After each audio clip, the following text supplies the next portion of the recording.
अस्सलाम वालेकुम। उम्मीद करता हूँ कि आप लोग सब खैरियत से होंगे। और काफ़ी स्टूडेंट्स के सवालात थे कि सर हमें ट्रेड कहाँ से उठानी चाहिए, ये हमें पता नहीं होता है। और जिसकी वजह से हमें नुकसान उठाना पड़ रहा होता है।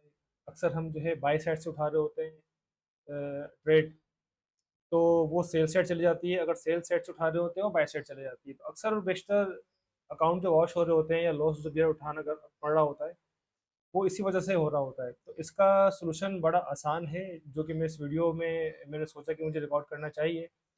क्योंकि जो स्टूडेंट हैं वो तो समझते नहीं है कि जब तक सीख ना लें तब तक ट्रेड ना करें। उन्हें ट्रेड तो करनी होती है कि चाहे कुछ भी हो जाए। तो इसका आसान सा हल फिर यही है कि मैं आपको गाइड कर दूं ताकि आप आने वाले नुकसानात से बच सकें। वो तमाम ट्रेडर्स जो कि खुद से ट्रेड करते हैं और नुकसान उठा रहे होते हैं, उनको मैं थोड़ी सी चीज़ें बताने वाला हूँ आज, कुछ चीज़ें इस वीडियो के अंदर, ताकि आप लोग वो वीडियो को अच्छे तरीके से समझ सकें, सीख सकें और आने वाले नुकसानात को कम से कम कर सकें। तो आज का जो हमारा टॉपिक है, उस टॉपिक में हम ट्रेंड जो होते हैं हमारे पास तीन किस्म के: बुलिश, बियरिश और साइडवेज। और इसके अलावा जो प्राइस एक्शन जो वर्क कर रहा होता है, सपोर्ट और रेजिस्टेंस। टोटल आज हम ये 5 टॉपिक्स पढ़ने वाले हैं। तो उम्मीद है इन 5 टॉपिक्स के अंदर आप लोगों को काफ़ी चीज़ें क्लियर हो जाएंगी। तो जैसे कि मैंने बताया कि हम आज टॉपिक जो डिस्कस करने वाले हैं वो ट्रेंड होंगे। हमारे पास तीन किस्म के ट्रेंड होते हैं और उसके बाद फिर हम आएंगे अपने सपोर्ट और रेजिस्टेंस लेवल के ऊपर। तो टोटल 5 टॉपिक्स आज हम डिस्कस करने वाले हैं। और मैं उम्मीद करता हूँ कि ये 5 टॉपिक्स आप लोग अगर सीख लेते हैं और बड़ी अच्छी इसकी बैक टेस्टिंग के ऊपर प्रैक्टिस भी कर लेते हैं, जो कि मैं करवाने वाला हूँ आप लोगों को, तो आई होप कि आप लोगों के लिए बहुत ज़्यादा आसानी हो जाएगी। ठीक है, तो चलिए स्टार्ट करते हैं। स्क्रीन पे आपको चार्ट ओपन हुआ दिख रहेगा, सही है। अच्छा, ये मैंने गोल्ड का चार्ट ओपन किया हुआ है। और यहाँ पे आप देख रहे हैं कि ट्रेंड लाइन बनी हुई है इस साइड के ऊपर। ठीक है। अच्छा, सबसे पहले हम बात करते हैं कि आपने ट्रेंड कैसे फाइंड आउट करना है, कि बाय ट्रेंड चल रहा है या बुलिश बुलिश ट्रेंड चल रहा है या बेरिश ट्रेंड चल रहा है या साइडवेज चल रहा है। अच्छा, बुलिश ट्रेंड का मतलब होता है कि मार्केट जो है वो नीचे से यानी कम कीमत से ऊपर की साइड मूव कर रही है, तो it is called bullish trend. मिसाल के तौर पर गोल्ड अगर चल रहा है $2600 के, अगर उसके प्राइस थे आज के टाइम, ठीक है, और वो 10-15 मिनट बाद 2610, 2620, 2630, 2650 ऐसे ऊपर की साइड मूव कर रहा है, तो ये बुलिश मार्केट कहलाती है कि मार्केट ऊपर की साइड जा रही है, उसको हम बुलिश कहते हैं। ठीक है।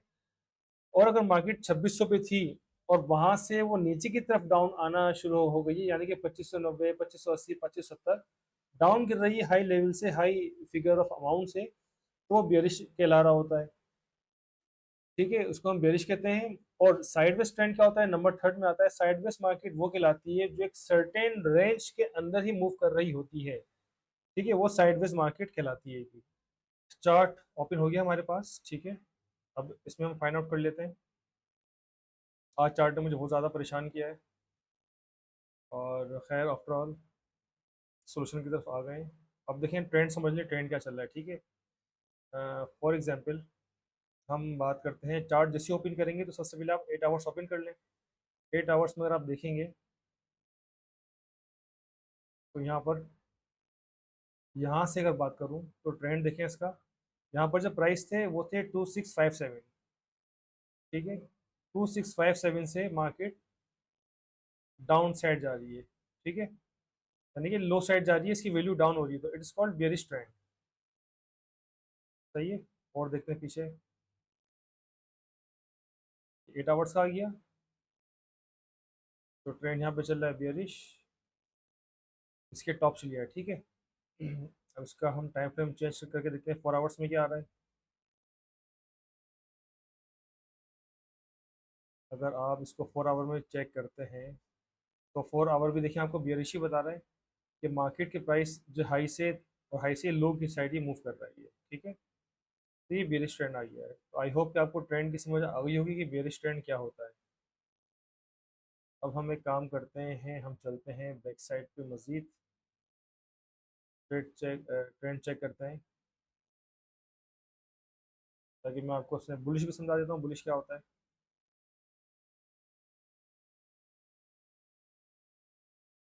मैं आपको छोटा टाइम फ्रेम के अंदर बताता हूँ।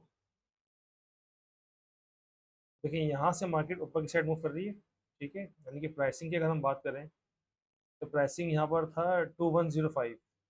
लेकिन अगर यहाँ तक लेकर आए हम, मार्केट की यहाँ तक बात करें, ठीक है, तो यहाँ पर आपको प्राइसिंग दिख रही है 2335। इट्स मीन के प्राइस लो की साइड से अप साइड मूव कर रही है, तो इसको हम कहते हैं बुलिश ट्रेंड। तो बुलिश ट्रेंड आपने देख लिया, डाउन से अपवर्ड जा रहा होगा, बेयरिश जो होगा वो अपवर्ड से डाउनवर्ड आ रहा होगा। तो ये आपको ये बुलिश ट्रेंड भी आपको समझ में आ गया। ठीक है, अब हम बात करते हैं साइडवेज समझाने के लिए। साइडवेज क्या होता है कि ना ही मार्केट अप साइड चल रही होती है और ना ही डाउन साइड, बट एक पर्टिकुलर एरिया पे घूम रही होती है। जैसे कि हम बात करें, ये वाला एरिया जो है आपका, सही है, मार्केट इसी रेक्टेंगुलर के अंदर ही मूव कर रही है, ना तो रेक्टेंगुलर को क्रॉस करके ऊपर जा रही है ना ही नीचे आ रही है। तो यहाँ तक जो ट्रेंड आपको खिलाता है, ये कहलाता है साइडवेज मार्केट।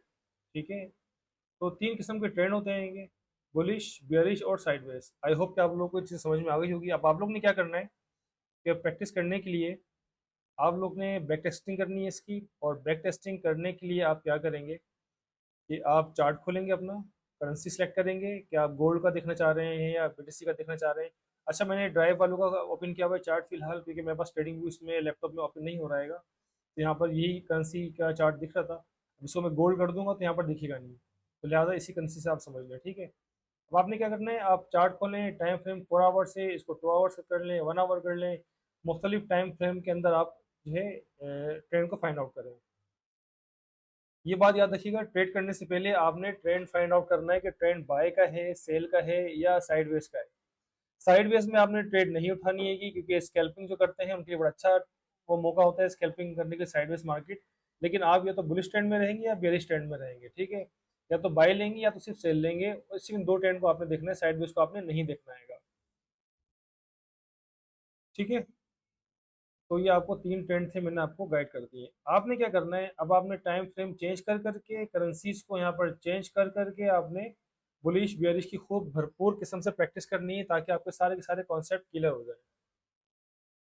अच्छा, जब ये ट्रेंड आपका क्लियर हो जाएगा, ठीक है, अब आपने जब ट्रेड लेनी होगी तो ट्रेड लेने के लिए 5 मिनट्स या 15 मिनट्स या 1 मिनट यहाँ पे हम कंफर्मेशन देखते हैं। कंफर्मेशन देखने के बाद फिर यहाँ से हम ट्रेड बुक कर देंगे कि हमें बाय की साइड पे जाना चाहिए या हमें सेल की साइड पे जाना चाहिए या हमें अभी रुकना चाहिए। तो आपने भी ये काम करना है। तो अभी मैं यहाँ पर 5 मिनट्स का टाइम लाइन लेने के बाद आपको दिखाता हूँ कि यहाँ पे हमने प्राइस एक्शन को कैसे यूज़ करना है, सपोर्ट और रेजिस्टेंस हमने कैसे बनाना है। ठीक है, अच्छा, अब आपने क्या करना है, सपोर्ट रेजिस्टेंस बनाने के लिए कि आपका जो रिसेंटली जो आपका टॉप होगा, हाई होगा। ठीक है, मैं भी आपको बेसिक बता रहा हूँ ट्रेंड का, लेकिन इसका जो आगे एडवांस होगा तो इंशाल्लाह वो भी मैं आपको बताऊंगा। अच्छा, जो बिल्कुल नए हैं यहाँ पर फर्स्ट टाइम ये देख रहे हैं, उनको ट्रेडिंग के हवाले से कुछ भी नहीं पता, तो मैंने अपने यूट्यूब के ऊपर lesson number 1, lesson number 2 upload किया हुआ है, वहाँ पर आपको बेसिक्स मिल जाएंगी। तो पहले वो देख लें, वो देखना बहुत ज़रूरी है, उसको देख लेंगे तो फिर आपके लिए आगे आसानी आ जाएंगी। तो हम तरतीब वाइज चलेंगे तो ज़्यादा आसान हो जाएगा। ठीक है, अच्छा, जब भी आपके पास चार्ट ओपन करेंगे 5 मिनट्स के फ्रेम के ऊपर, तो आपने सपोर्ट और रेजिस्टेंस की लाइन ड्रॉ करनी है। पहले मैं आपको लाइन ड्रॉ करना बताता हूँ, फिर उसके बाद टेक्निकल बताता हूँ कि इसके अंदर सपोर्ट क्यों बोलते हैं, उसको रेजिस्टेंस क्यों बोलते हैं। ये रेक्टेंगुलर है, इसको आप क्लिक कर लें यहाँ पर, विक के पास से आप लेंगे इसका।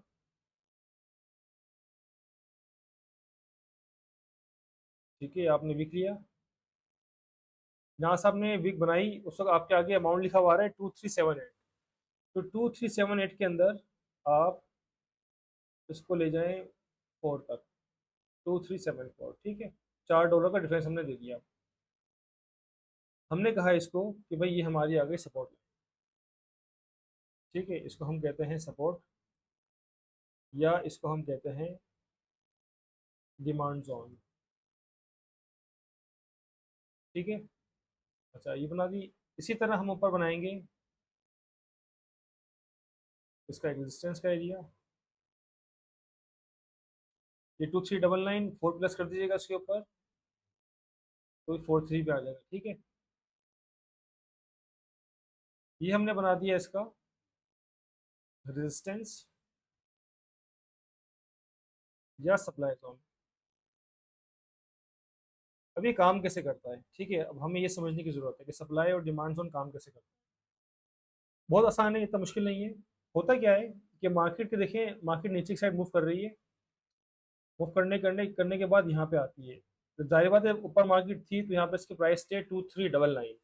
अब 2399 से इसके प्राइस डाउन होते गए और कहाँ तक आ गए इसके प्राइस, 2379 पे आ गए। जब मार्केट नीचे की तरफ वैल्यू गोल्ड की डाउन हो रही होती है तो बायर यहाँ पे एक्टिव हो जाते हैं। बायर कहते हैं कि यार यहाँ पे काफ़ी जो है गोल्ड के रेट सस्ते हो चुके हैं, तो अब यही असल वक्त है कि हम गोल्ड यहाँ पे परचेस कर लें, बाय कर लें।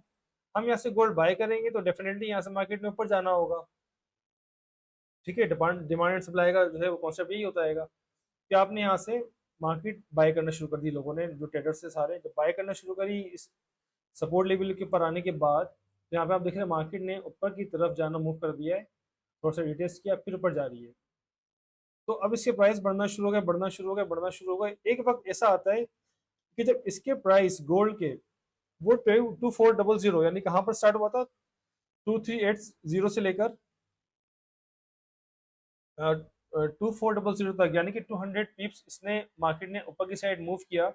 तो बायर ने यहाँ पर प्लान किया कि यार अब तो गोल्ड काफी महंगा हो चुका है, ठीक है, तो यही वक्त है गोल्ड बेचो और बाहर निकल जाओ। तो यहाँ पर क्या करते हैं कि बायर यहाँ से अपना गोल्ड सेल करना शुरू कर देता है, और सेलर जो है वो बोलता है कि यार मौका तो यही है गोल्ड उठाने का, यहाँ से सेल पिक करो। जब वो सेल उठाते हैं रेजिस्टेंस लेवल के ऊपर से तो फिर गोल्ड डाउन होना शुरू हो जाता है। इस तरीके से सप्लाई और डिमांड जोन काम कर रहे होते हैं। तो सपोर्ट जोन से आपने हमेशा बाय लेनी होगी, रेजिस्टेंस लेवल से आपने हमेशा सेल उठानी पड़ेगी, ठीक है। अच्छा, बाज दफा क्या होता है, इस वो मैं स्टेप 2 में बताऊंगा कि सपोर्ट को कैसे ब्रेक होती है, रेजिस्टेंस कैसे ब्रेक होती है, फिर रेट मजीद ऊपर चले जाते हैं या रेट मजीद नीचे चले आते हैं, वो हम सेकंड पार्ट में इसका डिस्कस करते हैं, ठीक है। तो यहाँ तक आपको समझ में आ गया होगा। किसी के अगर समझ में नहीं आया होगा यहाँ तक तो वो मुझे बता सकता है कमेंट्स में मैसेज करके।